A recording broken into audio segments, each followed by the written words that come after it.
ಹುಟ್ಟಿದವರು ಅನ್ನದ ಋಣವನ್ನು ತೀರಿಸಲೇಬೇಕು.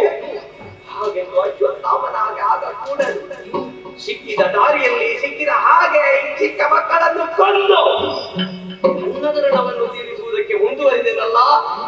ಹೌದು ತಂದೆ, ನಾನು ಪಾತಕಿ. ಪಾಂಡವರನ್ನು ಕೊಲ್ಲಿದ್ದೇನೆ, ಪಾಂಡವರ ರಕ್ತದಿಂದ ಸ್ನಾನವನ್ನು ಮಾಡ್ತೇನೆ ಎನ್ನುವುದಾಗಿ ಹೋದವ.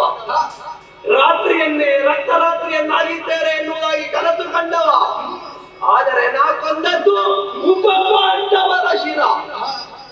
ಹೌದು, ನಾನು ನನ್ನೊಡೆಯನ ಸಂತೋಷವನ್ನೇ ಬಯಸಿದೆ. ಆದರೆ ಆ ಮಕ್ಕಳನ್ನು ಹೆತ್ತ ತಾಯಿಯ ಬಗ್ಗೆ ಆಲೋಚನೆ ಮಾಡಲಿಲ್ಲ.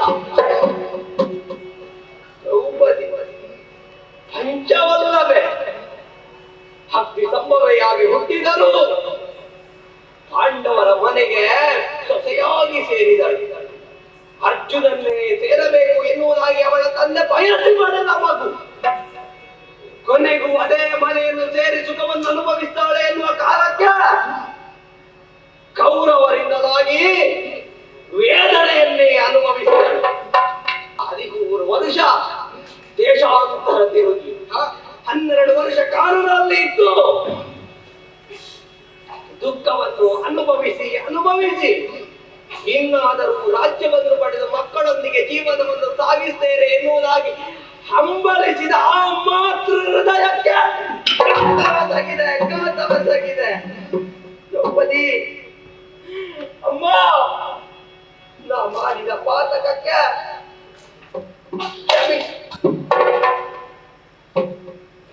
ಕ್ಷಮೆಗೆ ಅರ್ಹರಲ್ಲ. ಅಂದ್ರೆ ಗುರಿ ಸಹಿಸಲಾಗುವುದಿಲ್ಲ. ಕೇವಲ ದೇಹದ ಮುರಿಯಲ್ಲ ತಂದೆ, ನನ್ನ ಹೃದಯವೇ ಮುರಿತಾ ಇದೆ. ತಂದೆಯನ್ನು ಕಳೆದುಕೊಂಡ ಮುರಿಯನ್ನು ಶಮಿಸುವುದಕ್ಕಾಗಿ ನಾ ಮಾಡಿದ ಪಾತಕ ಶೈಸು ಹತ್ಯೆ. ಬೇಡ ತಂದೆ, ನನಗಿನ್ನು ಜೀವನ ಬೇಡ. ನಿನ್ನ ಸುದರ್ಶನ ಇದೆಯಲ್ಲ, ಆ ಸುದರ್ಶನದಿಂದ ನನ್ನ ಕತ್ತನ್ನ